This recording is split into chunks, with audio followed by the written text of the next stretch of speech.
The picture you're looking at here is Liam MacCarthy. Liam MacCarthy was born in 1853 and died in 1928.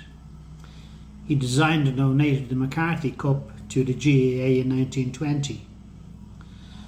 Now there's a lot of misinformation going around about where and how Liam MacCarthy was buried. I've come across several different stories.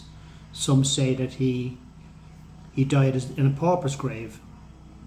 I've got other people saying that they found his grave in a field in South London. I've got a guy down in Cork saying that he found and marked the grave. And I've got various GAA clubs claiming that they marked the grave. Okay, well today I'm here to tell you the story of how the Liam MacCarthy grave was found and marked. And everything else is, in modern day terms, fake news. This is the real story. Like and subscribe to my channel, and lots more stories and lots more music videos you will be able to see. So, where to start? Well, in 1995 I was the music editor for the Irish World in London, and Clare won the hurling cup that year, and I came over to London to visit clubs and places, and I happened to be in a pub where they came and visited, and I got my picture taken with the cup. First time I've ever seen the cup, never mind got my picture taken with it. So I was talking to my mum during the week after, and I told her, great excitement, I'd been to a pub and I lifted the MacCarthy Cup and held it in my hand, and because my mum was related to MacCarthy, and she says, that's great, but isn't it a shame, she said, that his grave was never marked. And I said, really? I never knew that. And she went on to explain that he was buried somewhere in London and nobody had ever marked the grave. So I thought, God, we have to do something about that, because I'm in London now. I mean, surely I could be able to find out some information about it, where to go, what to do, etc. And I went about finding out. Now, she was very close to the MacCarthy family, because her mother's sister was married to Eugene MacCarthy, which is Liam MacCarthy's son.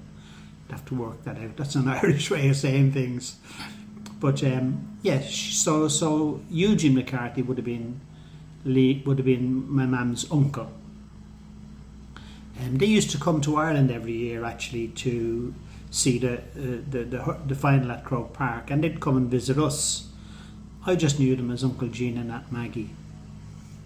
But I didn't take too much notice until much later on in life. Anyway, from the information that she said, I was kind of shocked, and I thought, this is crazy. The MacCarthy family are still vibrant in London. Michael MacCarthy still owns and runs the cardboard box factory that Liam started. I contacted him and I arranged to meet him at Camberwell Cemetery. And we met. He had some information to give to me, and he gave it over to me, and we discussed about where Liam would be buried. And we kind of had a walk around the cemetery and had a look, and I thought, this would be like looking for a needle in a haystack. And I just sort of said to him, is there anybody else that maybe could help us? And he said, well, actually, Eugene MacCarthy's daughter, Margaret, was still alive, and she might be able to help. So we contacted her, and she told us that she didn't know exactly where the grave was, but her Uncle Edward had died in 1955, and she was pretty sure that he would have been buried in the same plot. She also told us that she'd look up a memorial card that she might have, and she found a memorial card for Edward and the grave number was on that card. So that was the big breakthrough. As far as I was concerned, now we got to go and find the grave.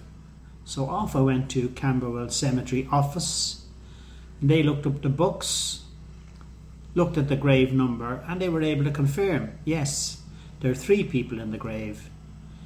Liam MacCarthy, Alice Grace MacCarthy, and Edward MacCarthy, which would have been Liam and Alice were husband and wife. And I said, well, how will we find the grave? And he said, well, what we do is for you, we'll get a stake and put it into the ground where the grave is.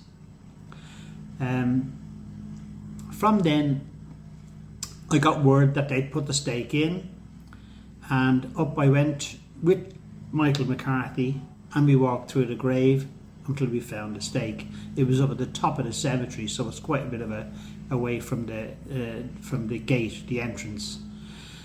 Michael was actually flabbergasted because he was saying, God, I can't believe this, he said, because I played around all around here, you know, when I was at school, and I had no inkling at all that Liam MacCarthy was buried there, because his grandfather, Eugene MacCarthy, had been buried in Charlton Cemetery, because they lived in Charlton. So there you go. Now we have identified the grave. How are we going to mark it? Because I was with the Irish World at the time, let me say that I was never a member of any GAA club. Not because I didn't want to, because I wasn't a great sports person. I wasn't really interested in sport. I was a music man. Music was my forte. So I didn't take too much notice of GAA clubs as such, except to play at the discotheque in Errol Zion one year. I was a DJ, and I'd done a couple of stints at the Erin's Isle GAA club. That was the size of it. So anyway, Paddy Cowan said, yeah, we'll mark the grave.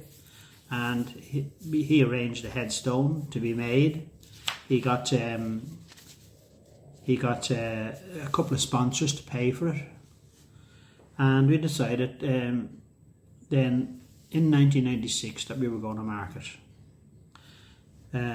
The day came around, as it happened, it was the centenary of the GAA in London. So we were very lucky in that sense that all the dignitaries were there. We arranged a ceremony. We had mass in the church, in the local church, and went on up to the grave where we unveiled. You'll see lots of pictures here now where you can see that there were people there. I didn't see anybody who claimed that they found and marked the grave. They were sadly missing. But we did have dignitaries there, and they were. I just draw a list of them because I didn't really know them all. But obviously the Irish World Director Paddy Cowan was there, myself. Director General of the GAA Liam Mulvihill was there, and he was very helpful, I have to say. Hats off to Liam Mulvihill. He was very, very helpful to anything to do with Liam MacCarthy. Then Jack Bootman was there. He had been the current president of the HQ, and then the president-elect Joe McDonough was there. So there was a very, very strong dignitaries, an array of dignitaries from HQ, from Croke Park HQ, and that was pretty good, I thought, you know. There were also members of the MacCarthy family who were there. They turned up, as many as they could, and members of the GAA clubs around London. Now, actually, it was filmed that day. I'd forgotten about this. It was filmed that day by a lady called Debbie Eldewine. Now, she was of Irish descent. Her mother was a Tipperary woman, and she was a partner of actually Alan Minter, the boxer. So she filmed it, but we never managed to get a copy of the film. I think she was holding out for, payment or whatever. I don't know. But unfortunately, I recently found out that she's passed away in December in 2014. And that's quite sad, actually, because whatever chance we have of getting the film, it's now gone. So we duly went to the grave. We had the ceremony, and it was great. Great day, very historical day for me and for the Irish world, I suppose, and for the GAA. Then a couple of years later, the HQ in Croke Park, they decided that they should put a permanent monument up there. And that's how the permanent monument that you can see there today, that's how that came about. So I think that was around about 2000 that happened. And it's been there ever since. And, I go and look after it as best I can. I don't go every day or every week or sometimes even every month.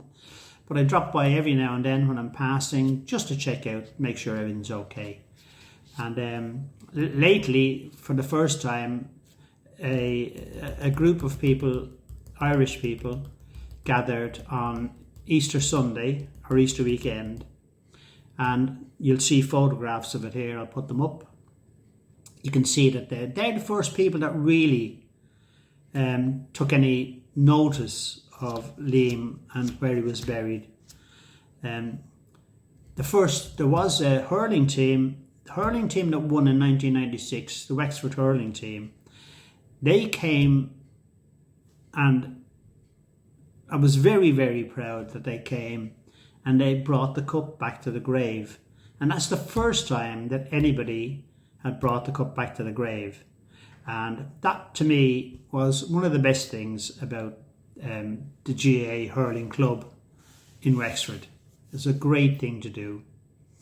Now, I'm not aware of anybody else ever doing that, but apparently in 2005, 2 members of the Kilkenny hurling team came and they put the cup onto the grave and had a picture taken.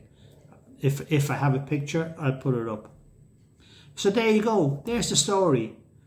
All the rumours about Pauper's grave, it's all rubbish. He was a wealthy man. The only reason I can think of that the grave wasn't marked was because about a month later, his wife died. In not under normal circumstances, it would be the wife that would take care of everything. In fact, my mum was telling me that she had been in the house in Forest Hill Road a couple of days before Liam died, and she was able to tell me that Liam was in one room, lying up, obviously near the end of his life, and said in the adjacent room across the way, his wife lay seriously ill. So it all married together pretty well. And if anybody was responsible for finding the grave, it was my mother, because she's the one who passed the information to me that allowed me to go and do all the bits and pieces I needed to do.